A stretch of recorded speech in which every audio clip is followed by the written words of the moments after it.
Serbia just committed over $5 billion to a military buildup it can barely afford. French fighter jets, Israeli drones, Chinese hypersonic missiles, all at once.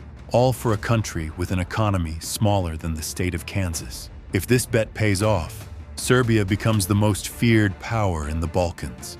If it doesn't, they go broke trying. This is how one small nation decided to gamble everything on a military it desperately needs. In March 2025, something happened that changed everything for Belgrade. Croatia, Albania, and Kosovo signed a joint defense cooperation pact. 3 of Serbia's neighbors, 2 of them NATO members, agreed to coordinate their militaries against what they openly described as a shared threat. They didn't say Serbia by name, they didn't need to. President Aleksandar Vučić responded within days.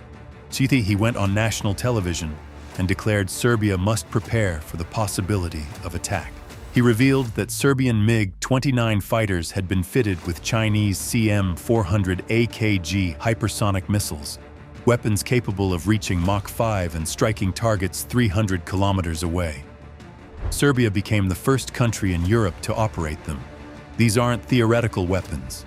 The CM-400 AKG saw its first combat use during the 2025 India-Pakistan conflict, when Pakistan used them to destroy an Indian S-400 air defense system. He announced that Chinese Fk-3 air defense systems were already deployed and operational. The reaction was immediate. Croatia called it a direct threat to regional stability and an attempt to alter the military balance in the Balkans. Croatian Prime Minister Andrej Plenković personally briefed NATO Secretary General Mark Rutte to calling it a matter for the entire alliance. Albania and Kosovo echoed the alarm. Overnight, the Balkans had a new arms race, and Serbia was leading it. Then came the move that shocked the entire region. Mandatory military service was coming back. 75 days of compulsory training, starting September 2025. 20,000 conscripts every year. Serbia hadn't drafted soldiers since 2011. Now it was rebuilding its reserve force from scratch. But the hardware and the manpower were just the beginning. The real story is what Serbia spent to get here, and where that money is actually coming from. In August 2024, Serbia signed a deal with France's Dassault Aviation for 12 brand new Rafale fighter jets. 9 single-seaters, 3 dual-seaters, all in the latest F4.1 configuration. The price tag, 2.7 billion euros. That's roughly 225 million euros per aircraft, making this one of the most expensive military purchases in Balkan history. To put that number in perspective, Serbia's entire GDP is around $82 billion. This single deal costs more than 3% of the country's total economic output. It's the equivalent of Germany spending 120 billion euros on one weapons system. Serbia couldn't pay cash. They put down 823 million euros up front, then took out a 1.9 billion euro loan from a consortium of French banks. The repayment schedule is brutal. 752 million due in 2026. Another 820 million in 2027. For a country with a total defense budget of 2.2 billion euros per year, this is an enormous financial commitment. But Serbia wasn't done shopping. In January 2025, they signed a $335 million deal with Israel's Elbit Systems for artillery and drones. 7 months later, in August, came the bombshell. A second Elbit contract worth $1.635 billion.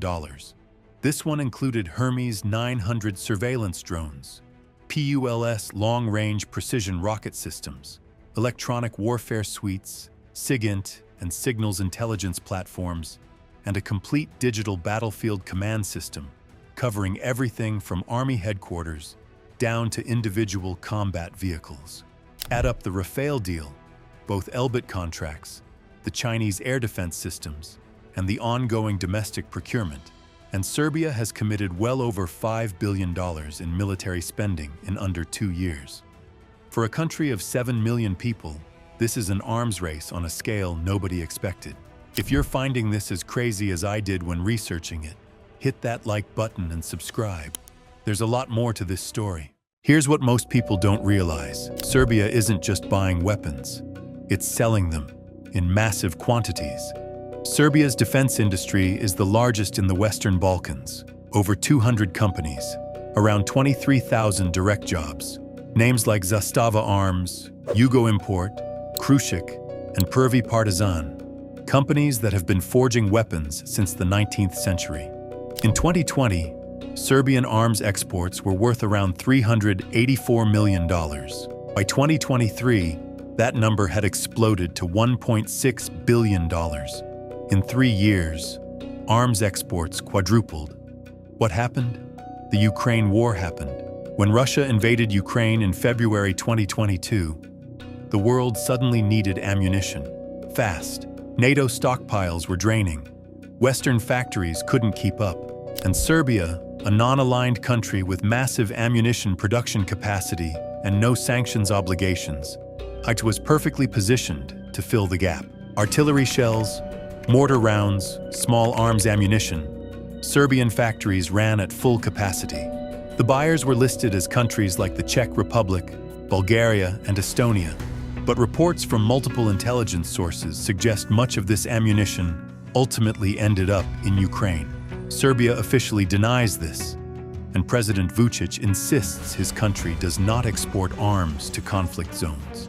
But the revenue doesn't lie. This creates an extraordinary contradiction. Serbia is spending billions on weapons from France, Israel, and China, while earning billions selling its own weapons to countries on the other side of the geopolitical divide. The arms industry isn't just fueling Serbia's military buildup, it's partially funding it. And every weapon Serbia buys is a diplomatic signal, and every signal has a price. The Rafale purchase was Serbia's clearest pivot toward Europe. French President Emmanuel Macron personally flew to Belgrade to sign the deal, calling it historic and a demonstration of Serbia's European spirit. For the first time in its history, Serbia would operate Western fighter jets. This is a country that was bombed by NATO in 1999, and now it's buying hardware from a NATO member. But at the exact same time, Serbian MiGs are carrying Chinese hypersonic missiles. Chinese Fk-3 and HQ-17 air defense systems protect Serbian airspace. Vučić is building a military that runs on French jets, Chinese missiles, Israeli drones, and Russian upgraded Soviet armor all at once. That's not just politically complicated, it's financially punishing. Operating 4 completely different weapons ecosystems means 4 sets of spare parts, 4 training pipelines, 4 maintenance contracts, 4 supply chains. Every additional system multiplies the long-term cost. Most NATO countries struggle to maintain interoperability with allies using the same equipment. Serbia is trying to do it alone, with hardware from countries that would never share a battlefield. This might look like strategic confusion. It's actually calculated survival. Serbia wants EU membership. Accession would open access to the European single market, 450 million consumers, structural funds, foreign investment. But Brussels has conditions: rule of law reforms, recognition of Kosovo's independence, and distance from Moscow. Serbia wants none of those conditions. So instead, it plays every side. It buys French to please Brussels. It buys Chinese to maintain leverage. It sells ammunition that may end up in Ukraine while publicly refusing to sanction Russia. And it uses the revenue from all of this to fund the biggest military expansion in its modern history. But the cracks are already showing. In January 2025, the United States sanctioned N.I.S., Serbia's only oil company and sole refinery, because it's majority-owned by Russia's Gazprom. After months of waivers, the sanctions hit in October. Banks froze N.I.S. payments, Croatia's pipeline stopped delivering crude. By December, the Pančevo refinery shut down entirely. NIS generates up to 6% of Serbia's GDP and employs 13,500 people. The price of staying close to Moscow just became very real. And it landed right in the middle of an arms spending spree Serbia can barely afford. The question is whether this balancing act can last. Serbia's military spending has nearly doubled since 2020, from $1.27 billion to $2.32 billion in 2024. Defense now consumes 2.52% of GDP, higher than most EU countries, higher than many NATO members. Only Ukraine, Russia, Poland, and Greece spend a larger share in Europe. Here's what makes Serbia's situation unlike any other country in Europe. They're not in NATO. They have no Article 5 guarantee. No alliance will come to their defense if things go wrong.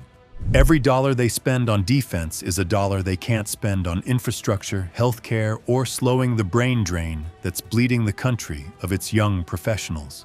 And the bills are coming. The Rafale payments alone will consume a third of Serbia's annual defense budget in 2026 and 2027. The Elbit contracts run for 5 years.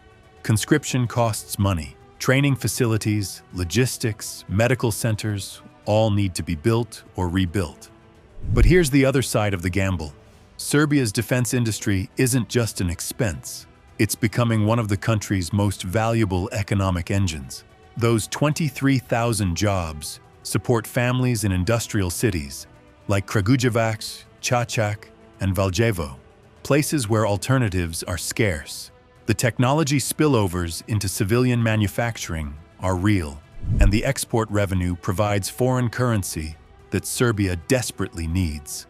At the Partner 2025 Defense Exhibition in Belgrade, Serbia unveiled a wave of domestically produced systems: the OT 4x4 Armored Personnel Carrier, a modernized BTR-80A with counter-drone capabilities, a 203mm self-propelled mortar system, and an upgraded PASARS air defense platform with anti-drone jamming. These aren't just weapons for the Serbian army. They're export products designed to compete in African, Middle Eastern, and Asian markets. Serbia is betting that the money going out now will come back as contracts, influence, and security later, seeing that the Rafales will anchor them to Europe, that the Elbit systems will give them a technological edge no neighbor can match, that their own factories will keep the cash flowing. If you want to see more videos like this, where we break down not just the weapons, but the money and the strategy behind them, make sure you're subscribed so you don't miss the next one. It's the most audacious military and economic gamble in the Balkans since the end of the Yugoslav wars, and only time will tell if Serbia can afford to win it.